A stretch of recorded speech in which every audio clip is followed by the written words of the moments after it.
salut à tous, c'est Wolf et donc aujourd'hui on se retrouve pour une nouvelle vidéo sur Destiny 2 pour parler d'armes que vous devez absolument farmer sans plus attendre. Et comme d'habitude, si cette vidéo vous a plu, un petit like ça fait toujours plaisir, partagez-la et abonnez-vous pour ne pas rater les prochaines vidéos sur Destiny 2. On est parti. Cette vidéo est sponsorisée par Blazing Boost. Blazing Boost c'est un site de service qui va vous permettre de gagner du temps en jouant avec de bons joueurs qui vont vous aider et même vous apprendre quelques techniques pour accomplir des quêtes, des raids, voire de la bannière de fer, tout ce dont vous avez besoin sur Destiny 2. Ils ont plus de 30 000 reviews sur Trustpilot pour attester de leur professionnalisme, donc je vous recommande de tester ça par vous-même. Et grâce à mon code ELWOLF, vous aurez une réduction et maintenant ça m'aide directement si vous l'utilisez. Le lien est dans la description, merci à vous. Cette semaine marque le retour de la bannière de fer et je vous invite clairement, même si vous n'êtes pas du tout joueur PVP, à vous y rendre dans ce mode de jeu et farmer un maximum d'engrammes. En effet, désormais, vous pouvez juste spammer les games et à la fin monter en rang progressivement, ce qui va vous donner des engrammes de la bannière de fer que vous pouvez concentrer lorsque vous vous rendez à la tour auprès de Saladin. Évidemment, le tout est de savoir pourquoi vous allez farmer et avec cette première bannière de fer de la saison, Bungie a ramené des armes du passé pour les mettre au goût du jour, comme le sniper morsure du renard ou encore le fusion la rébellion Assagie. La première arme dont je voudrais vous parler, c'est le fardeau du héros. Cette SMG abyssale est une pure pépite qui m'a presque fait oublier que la toile entonnoir existait et pour cause. Si l'on regarde le rôle que je possède actuellement, il s'agit de l'un des meilleurs combos PvE que tu pouvais avoir à l'époque, efficacité mortelle et renfort répulsif. Renfort répulsif est une perque vraiment unique en son genre et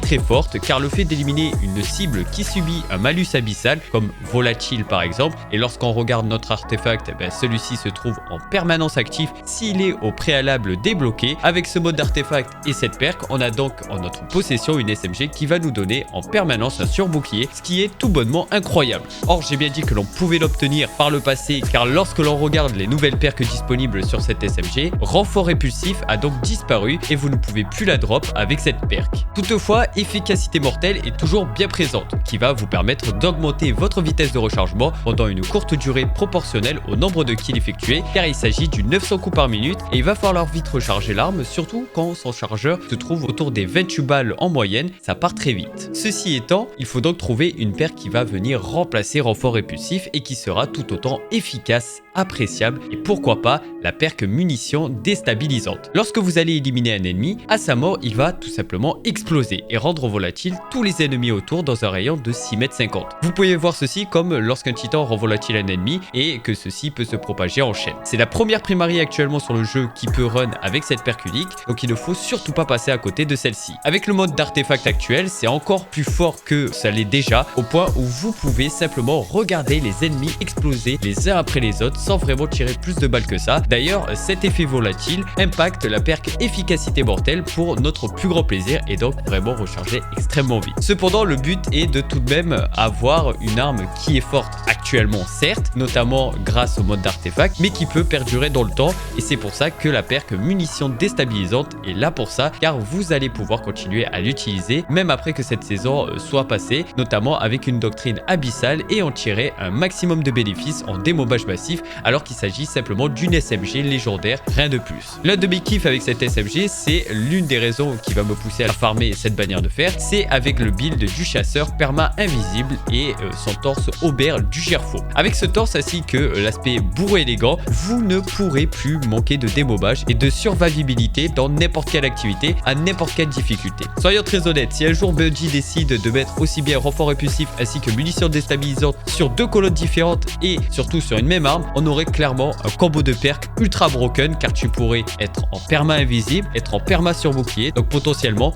immortel. L'un des points forts de cette SMG, c'est aussi son côté PVP. Ce week-end a marqué l'un des week-ends du jugement le plus visité par la communauté à cause de deux choses. Un matchmaking basé sur la taille de l'escouade ainsi qu'une arme obtenable à ne surtout pas rater, la SMG principale fil obscur, l'immortel. Bon, il ne s'agit clairement pas de parler de cette SMG là dans cette vidéo, mais de celle de la bannière et le problème est clairement que les joueurs devaient d'abord l'obtenir au préalable et ensuite spammer le mob pour l'obtenir. Or ceci est beaucoup moins accessible pour le plus grand nombre des joueurs que de juste faire de la bannière de fer de manière totalement banale. Certes, il ne s'agit pas du même archétype, ni même de la même cadence de tir, néanmoins cette SMG pourra très bien faire l'affaire en PVP car vous pouvez avoir Moment Zen qui a été modifié dernièrement avec un système de stacking par rapport aux dégâts infligés par l'arme qui va réduire le recul de celle-ci, ainsi que le flinch que vous pouvez subir pendant une courte durée. Avec la perque compensation dynamique qui va améliorer la précision et la stabilité de l'arme lorsque vous vous maintenez la gâchette, vous allez avoir entre vos mains une arme qui ne va clairement plus bouger. Si vous avez une SMG totalement stable ou que vous arrivez à compenser son recul, vous pouvez toujours run la perk chargeur mortel qui va être plutôt sympathique dans du quick play en général ou pourquoi pas un petit clutch dans une game de trial. Niveau portée, celle-ci ne va clairement pas rivaliser avec la SMG du jugement, mais ne passez surtout pas à côté d'une telle arme, surtout en sachant que l'une ne vous demande pas d'aller dans un mode de jeu qui ne dure que le temps d'un week-end, alors que là actuellement vous avez toute la semaine pour farmer aussi bien les engrammes, cette arme que les autres armes de la bannière de fer. La seconde arme dont j'aimerais vous parler est clairement le fusion, la rébellion Assagie.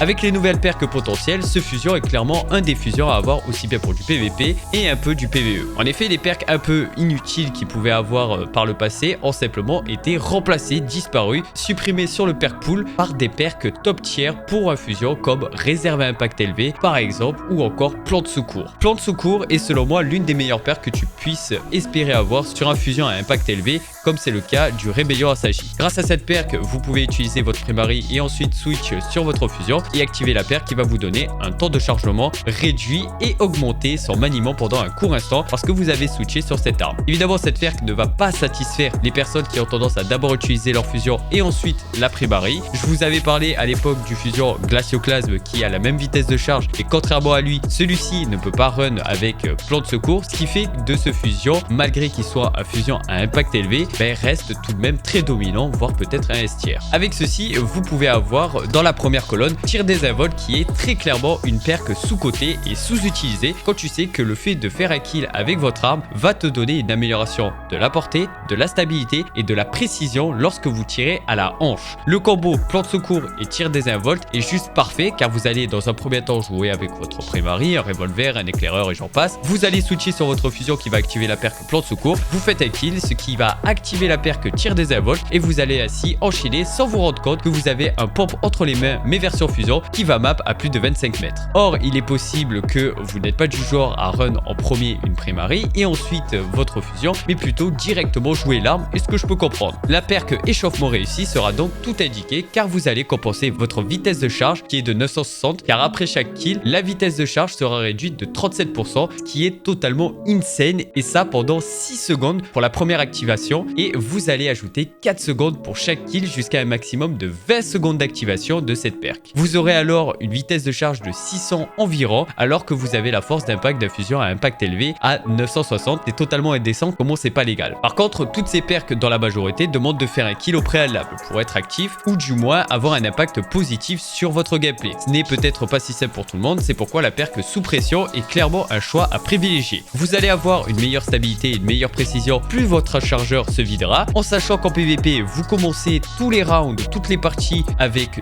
2 munitions seulement. Cette perk est donc naturellement active. Si l'on regarde les différentes perks que j'ai pu vous citer, il s'agit évidemment de perks principalement pour du PVP, mais ce fusion pourra run avec des perks PVE telles que Arme Vorpal qui sera toujours très utile mais pourtant pas des plus intéressants à utiliser car la vitesse de charge de ce fusion est son plus gros défaut en réalité, notamment pour du PVE. C'est pour cela que je vous invite à farmer pour un tir voltaïque qui est clairement tout indiqué et fera le même effet que le fusion Calme du Néant par exemple, mais version cryo-électrique. J'ai pu tester tir voltaïque sur un fusion comme celui de Neomuna et j'ai trouvé ça très fort malgré que ce fusion boucle itérative est vraiment pas fou dû au fait qu'il s'agit d'un fusion à tir rapide et qu'il manquait de peps pour arriver à éliminer un ennemi dans du contenu endgame. Et pour proc la perk tir voltaïque, il te faut au préalable un kill pour que celle-ci soit active. Malheureusement, il n'y a pas de bon combo avec cette perk pour du PVE sur ce fusion, ce qui fait que ce fusion sera ok tier pour du PVE, notamment parce qu'il peut run avec la perk tir voltaïque, mais il restera tout de même en dessous de fusions beaucoup plus forts comme j'ai pu déjà le citer dans cette vidéo, le Calme du Néant par exemple. Je vais pas pousser mon analyse et mes conseils sur les armes comme le sniper de la bannière ou alors l'impulsion car ces deux armes n'ont pas vraiment changé depuis leur première édition. Par exemple, le sniper pourra toujours venir avec un visé rapide avec probé tir et l'impulsion pourra run le fameux combo hors la loi chargeur mortel ou encore droit dans le ventre et chasseur de tête. Sur ce, c'est ici qu'on va cesser. J'espère que cette vidéo vous a plu et va vous aider. Si c'est le cas, comme d'habitude, un pouce bleu, ça fait toujours plaisir. Dites-moi dans le commentaire qu'est-ce que vous allez chercher dans cette bannière de fer et si vous avez trouvé une petite pépite dont je n'ai pas encore parlé dans cette vidéo. C'est dans les commentaires que ça se passe. Si l'on se dit à une prochaine vidéo sur Destiny 2 ou en stream sur twitch.tv/ShareForce, prenez soin de vous et prenez soin des autres. Peace out baby.